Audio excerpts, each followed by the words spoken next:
L'éducation, vous venez de rappeler, Monsieur le Vice-président, est l'une des composantes les plus importantes du programme que j'ai présenté aux Nigériens. Aussi, le gouvernement s'attelle-t-il à réaliser tous les objectifs que nous nous sommes assignés en la matière, et c'est en dépit du défi sécuritaire auquel nous sommes confrontés et pour lequel bien de nos ressources sont malheureusement sacrifiées. Notre système éducatif, vous venez de le rappeler, est confronté à des problèmes lancinants caractérisés entre autres, nous le rappelons très souvent en effet, par une faiblesse constante des taux bruts de scolarisation et du maintien dans le système scolaire, une faible scolarisation de la jeune fille, un niveau de formation assez souvent inapproprié des enseignants, un éloignement des écoles en zone pastorale, des curricula plutôt inadaptés, une insuffisance, bien sûr, des infrastructures éducatives ainsi que des méthodes pédagogiques et outils didactiques inadaptés. Le système éducatif nigérien est également confronté à un certain nombre de défis dont le taux de croissance démographique particulièrement élevé. La croissance démographique débridée, en effet, nous impose que nous allouions des ressources budgétaires chaque année plus importantes que l'année d'avant. Elle commande en cela l'accroissement de l'espace scolaire et le recrutement de nouveaux enseignants. Monsieur le vice-président de la Banque mondiale, mesdames et messieurs, d'autres questions clés sont liées à la mauvaise qualité de l'apprentissage et de la gestion du système éducatif. Si j'ai tenu à être là ce matin, monsieur le vice-président, pour la deuxième fois à l'occasion d'un événement de ce genre, c'est parce que j'accorde un intérêt particulier à l'éducation, vous l'avez dit tout à l'heure.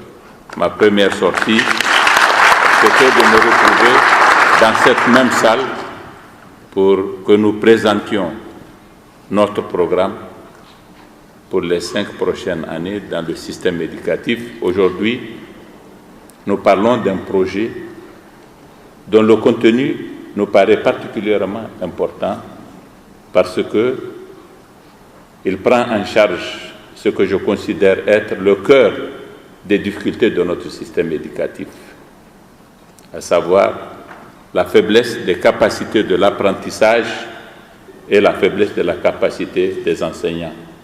Voilà en effet où se loge le vrai problème du système éducatif, et ce projet LIRE, ce projet bien nommé LIRE, est un projet qui répond parfaitement à une de nos plus grandes attentes en la matière.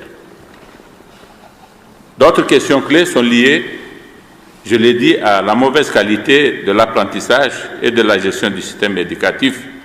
En plus de ces problèmes structurels, la vulnérabilité du pays aux chocs climatiques fréquents a des répercussions sur le secteur de l'éducation. Pour répondre à la demande croissante d'éducation, le gouvernement mobilise des ressources financières importantes.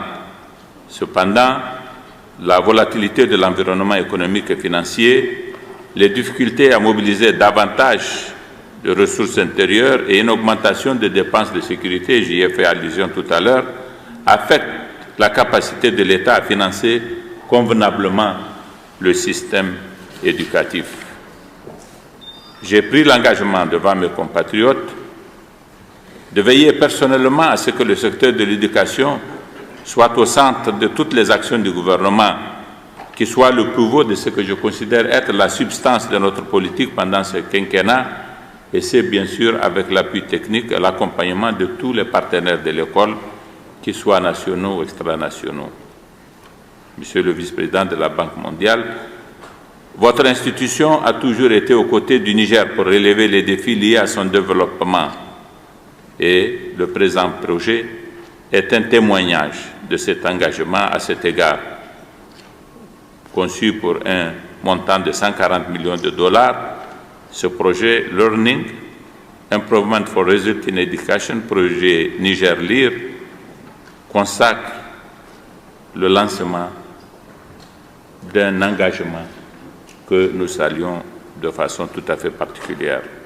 Ce projet, qui a pour objectif notamment d'améliorer la qualité des conditions d'enseignement et d'apprentissage et renforcer la planification et la gestion de l'éducation, entre en droite ligne des priorités de l'État et permettra de mettre en œuvre un ensemble d'interventions axées sur les principaux déterminants de l'apprentissage. Je suis convaincu qu'au terme de sa mise en œuvre, certains des problèmes de notre système éducatif, parmi les plus préoccupants, connaîtront un début de solution au grand bonheur des enfants et de leurs parents. Monsieur le vice-président, mesdames et messieurs, l'homme est le capital le plus précieux. Investir dans l'éducation, c'est investir dans ce capital. Aussi, demanderai-je à la Banque mondiale, ainsi qu'à tous les autres partenaires du Niger, d'accroître les ressources dédiées au système éducatif. C'est le meilleur moyen de garantir les chances de développement de notre pays. Je vous remercie.